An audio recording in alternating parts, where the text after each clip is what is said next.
Grayson's fist slammed against the wooden door of his family's new home in suburban Chicago, the sound echoing like a gunshot in the quiet night. "Mom, Dad, please. It's me. Your son," he screamed, his voice cracking as rain poured down, soaking him to the bone. But the door stayed shut, and through the window, he saw his father ripping his photo from the family portrait on the wall, erasing him like he never existed. That moment replayed in Grayson's mind every night for weeks, a nightmare he couldn't wake from. But to understand how he got there, you have to go back to the beginning, back to when Grayson was just a kid in a small village in Vietnam, dreaming of a better life. Born in 1995, Grayson Nguyen grew up in a modest home where rice paddies stretched endlessly under the tropical sun. His parents, Min and Lon, worked tirelessly in the fields, their hands calloused from years of labor. Grayson was the eldest of 3 siblings, the one expected to carry the family forward. From a young age, he felt different, quiet crushes on boys in school that he buried deep, fearing the conservative whispers of his community. America was the golden ticket. Grayson excelled in school, earning a scholarship to study engineering at the University of Illinois in Urbana-Champaign. At 18, he boarded a plane alone, his mother's tears staining his shirt as she whispered, "Make us proud, Contrae." The culture shock hit hard. The vast campuses, the casual freedoms, the way people spoke their minds without fear. He threw himself into his studies, working part-time jobs, delivering pizzas, tutoring math, to save every penny. By graduation, he'd landed a solid job at a tech firm in Chicago, specializing in sustainable energy solutions. But his heart ached for his family back home, struggling with poverty and political unrest. "I can't leave them behind," Grayson told his roommate one night over cheap beer. With his savings and a green card in hand, he petitioned for his family's immigration. It took years, endless paperwork, interviews, and fees that drained his bank account. He sent money home monthly, skipping vacations and meals out to afford it. Finally, in 2022, they arrived. His parents, his younger brother Hal, and sister Mai. Grayson rented a cozy house in the suburbs, far from the city's chaos, and furnished it with second-hand treasures. "This is our new start," he said, hugging them at O'Hare Airport, their eyes wide with wonder at the skyscrapers piercing the sky.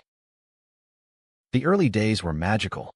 Min found work at a Vietnamese grocery store, Lon started English classes, and the siblings enrolled in school.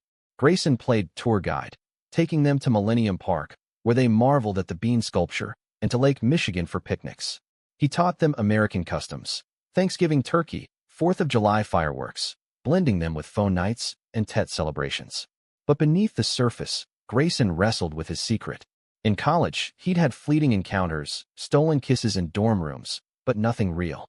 Now, in his late 20s, the loneliness gnawed at him. One crisp autumn evening in 2023, Grayson wandered into a cozy coffee shop in Boys Town, Chicago's vibrant gay neighborhood. The air smelled of espresso and cinnamon, rainbow flags fluttering outside. That's where he met Alex. Tall, with tousled brown hair and piercing blue eyes, Alex was a graphic designer from a liberal Midwest family. He was sketching at a corner table when Grayson spilled his latte trying to grab a napkin. "Whoa, easy there," Alex laughed, helping him clean up. Their hands brushed, and Grayson felt a spark he hadn't known existed. Conversations flowed effortlessly about art, travel, the immigrant experience.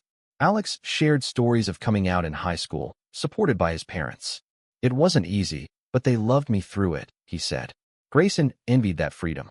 Their first date was at a rooftop bar overlooking the city lights. As the wind whipped around them, Alex leaned in for a kiss, and Grayson melted. For the first time, he felt seen, not as the dutiful son, but as himself.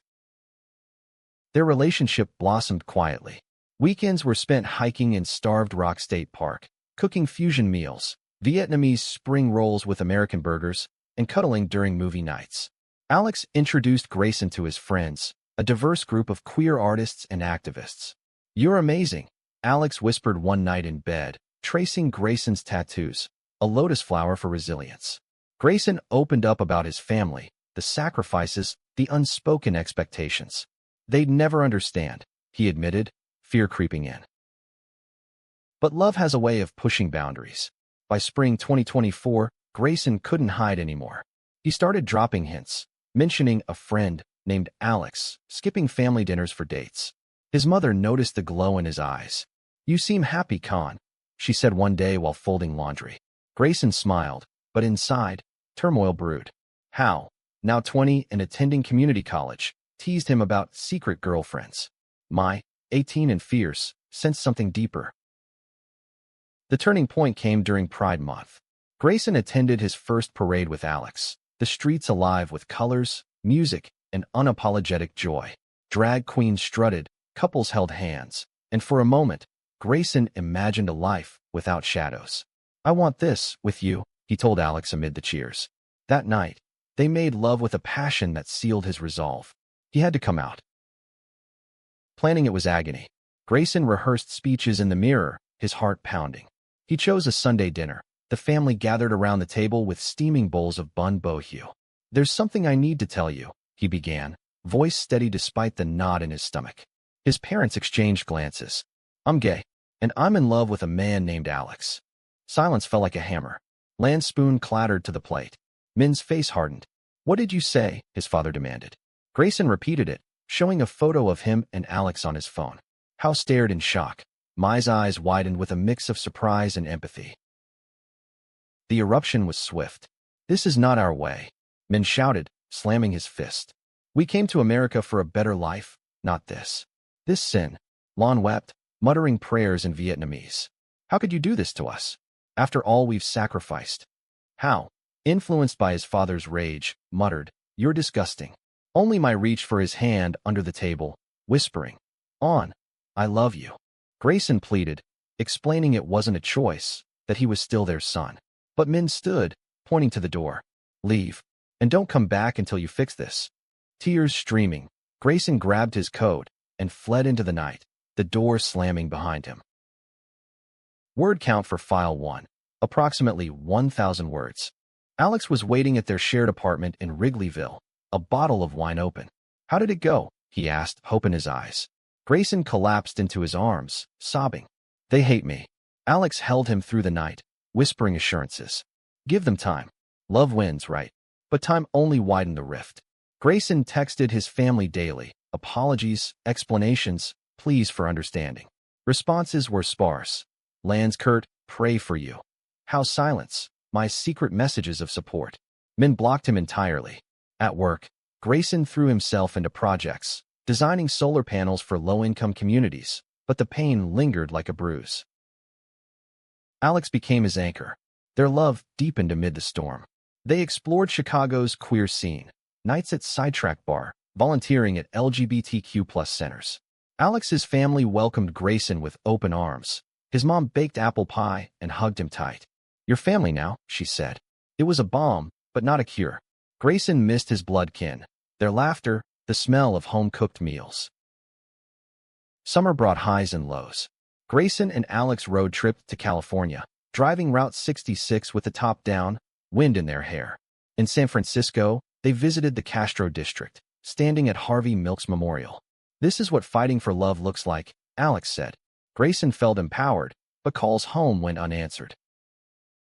Back in Chicago, whispers reached him through Mai. The family was thriving. Hal got a scholarship, Lon started a small catering business, but they acted as if Grayson never existed. Photos on social media showed family outings without him. It stung like betrayal. "They erased me," he confided in Alex one evening on their balcony, city lights twinkling below. The conflict escalated in fall.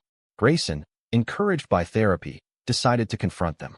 He showed up unannounced at the house, Alex by his side for support. "I just want to talk," he said when Lon opened the door. She hesitated, then let them in. Min was in the living room, watching TV. Seeing Alex, his face twisted in disgust. "Get that man out of my house." Words flew like daggers. Min accused Grayson of abandoning traditions, of being corrupted by America. "We raised you better." Lon begged for him to change, suggesting conversion therapy. Hal, torn, sided with his parents. Mai defended Grayson, yelling, "He's our brother. Love him." The argument peaked when Min grabbed the family photo album, tearing out pages with Grayson's face. "You're no son of mine." Heartbroken, Grayson stormed out, Alex pulling him away. In the car, he broke down. "Why can't they see me?" Alex kissed his forehead. Because they're scared. But you're brave. The betrayal cut deep, fueling a depression that Alex fought to pull him from. They attended couples counseling, where Grayson unpacked years of suppressed identity. I brought them here for freedom, he said, but mine came at a cost. Amid the darkness, romance flickered. On their one-year anniversary, Alex proposed under the stars at Grant Park. Marry me, Gray. Let's build our own family. Tears of joy mixed with sorrow as Grayson said yes. Planning the wedding became a lifeline, venue scouting, ring shopping. Friends rallied, offering support. But the family's absence loomed. I snuck out to meet them, sharing updates. Mom cries at night, she confessed. Dad's stubborn, but he misses you. How? Influenced by college friends, began questioning his prejudices. Winter brought a turning point. A blizzard hit Chicago, stranding the city. Grayson worried about his family, the house's old heating system. He drove through the snow, arriving to find them without power. Let me help, he insisted. Reluctantly, they let him in. As he fixed the generator, conversations thawed. Lon admitted, we were wrong to push you away. Men grumbled, but didn't protest. Over hot tea, stories flowed. Grayson shared his journey, the loneliness, the love with Alex. Alex joined, charming them with humor. Hal apologized, hugging his brother. I beamed.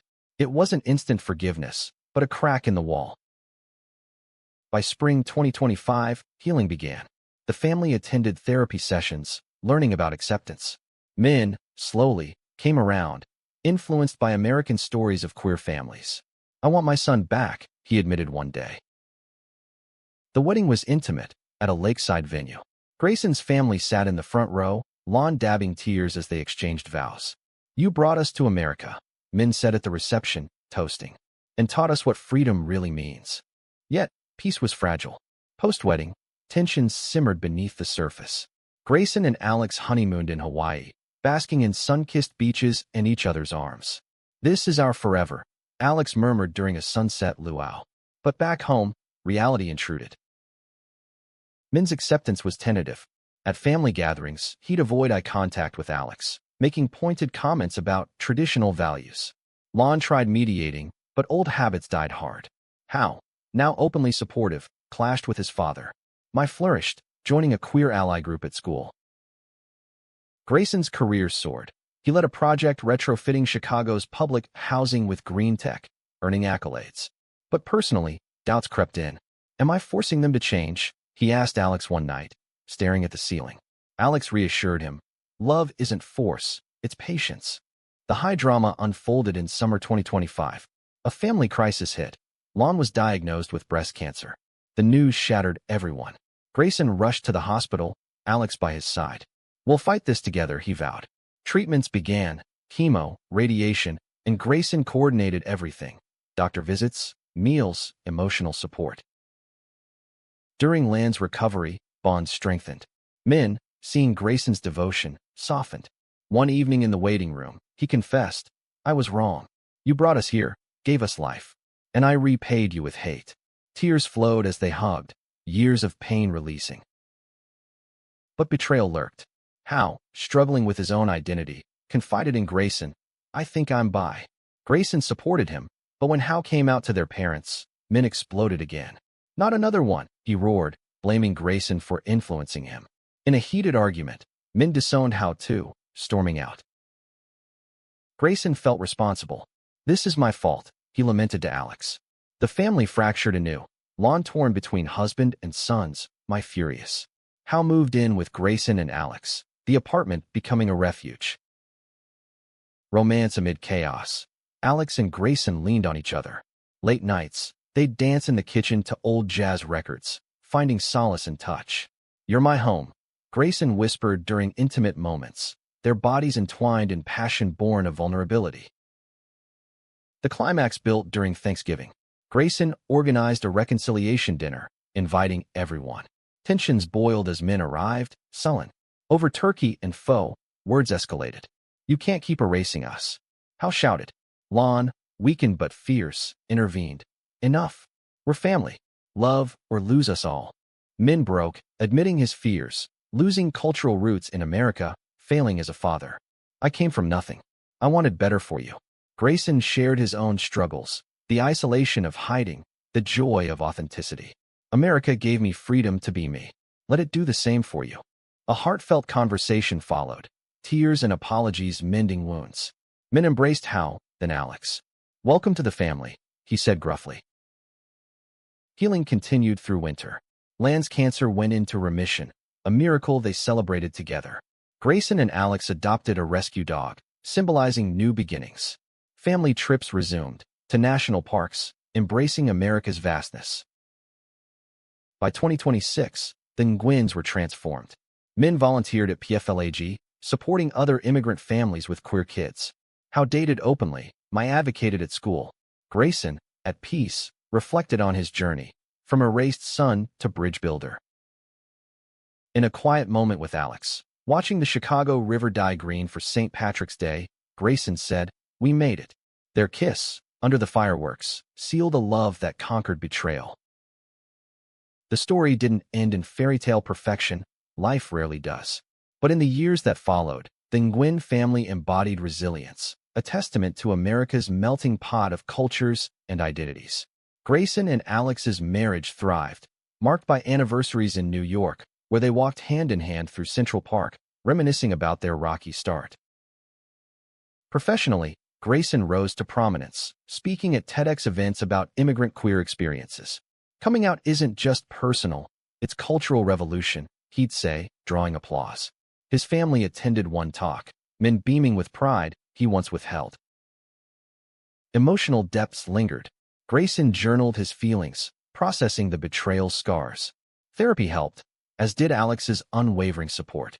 Their intimacy evolved, passionate nights giving way to tender mornings, building a life rich in shared dreams. A poignant twist came in 2027. Min's health declined, a heart condition from years of stress. On his hospital bed, he pulled Grayson close. "You were always the strong one. Forgive an old fool." Grayson did, holding his hand as he passed. The funeral blended Vietnamese rituals with American touches, incense and eagles soaring in eulogies. Lon moved in with them temporarily, forging bonds with Alex. "You're my son too," she told him over tea. Hal married his partner, a ceremony Grayson officiated. Mike came out as non-binary, embraced fully. The humanistic core shone through. Forgiveness wasn't erasure of pain, but transcendence.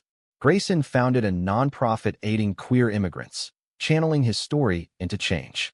"We build families beyond blood," he preached. In quieter moments, romance bloomed anew.